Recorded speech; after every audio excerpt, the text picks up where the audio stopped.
I've been thinking a lot about this idea of living with less lately, and I've been thinking about it in light of Marcus Aurelius's quote from Meditations, "The obstacle is the path," right? Which means that whatever we're facing, whatever situation we're in, however much stuff we have or don't have, is the only thing that we can control.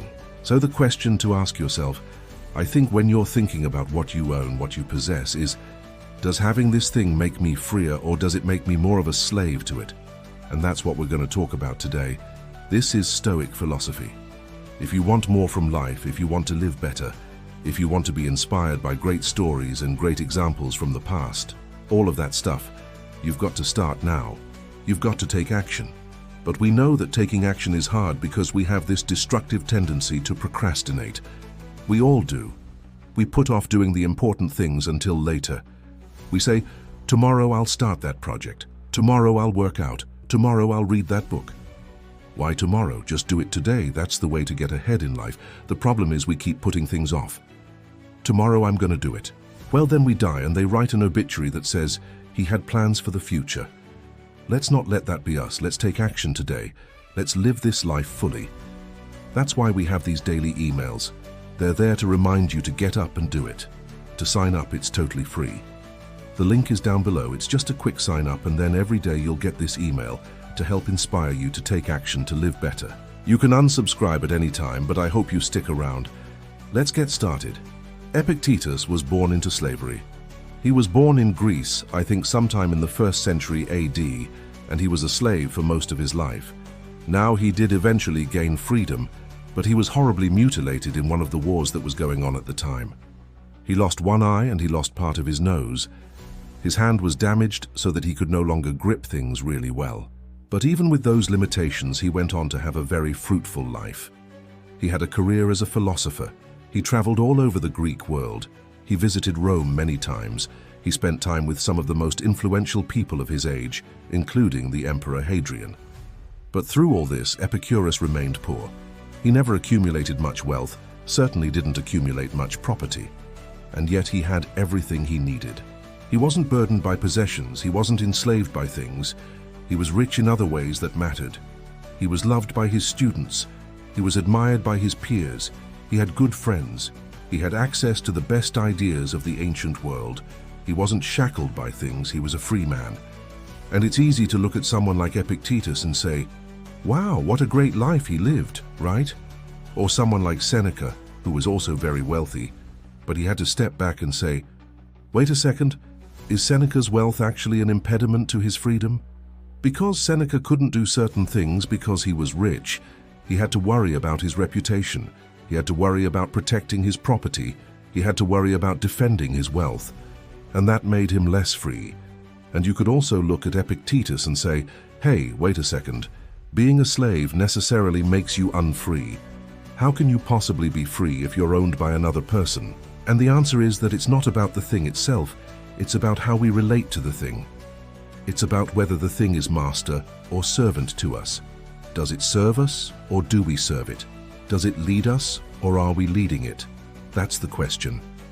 You see, even in the darkest moments of his life, even when he was a slave, even when he was brutally whipped by his master, even when he was mutilated in war, Epictetus refused to be a slave to those things.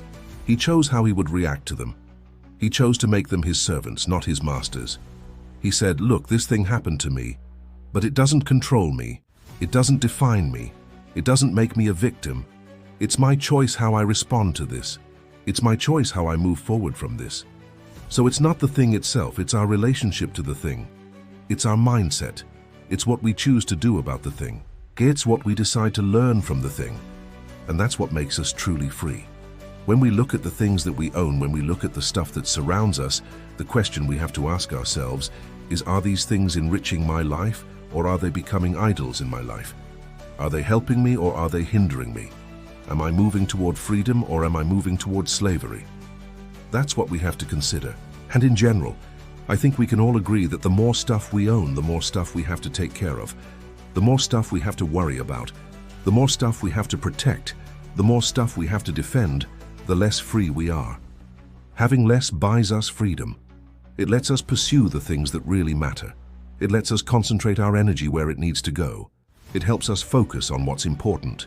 Now, I'm not saying that we should all go and sell everything we own and move into a cabin in the woods and become hermits. I think that's ridiculous. What I'm saying is that we should carefully examine the things that we bring into our lives and make sure that they're serving us and not the other way around. We're seeing them, we're using them, we're wearing them, eating them, driving them, flying them, staying in them, working for them, working on them, climbing the ladder of success, buying the next house, getting the promotion, dressing more expensively, all in pursuit of what? More stuff, and what does that get us? More anxiety, more stress, more worry, more fear, more chaos, more distractions, more busyness.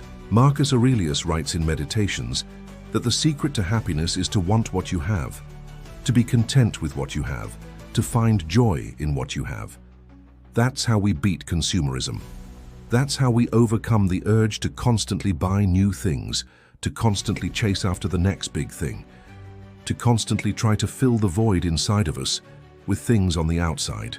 Marcus Aurelius said that the happiness and the well-being, the health of the soul is the source of the happiness and the well-being, the health of the body. If we take care of our souls, if we take care of our minds, if we take care of our hearts, then the rest will follow.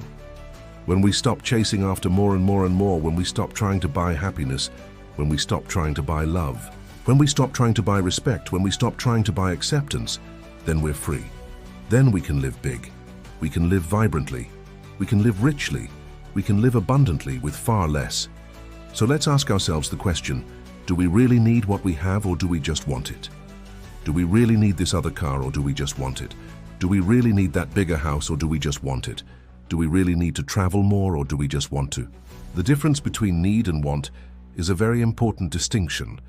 And once we recognize that most of what we want is just stuff we don't need, then we can start living with less, thinking with clarity.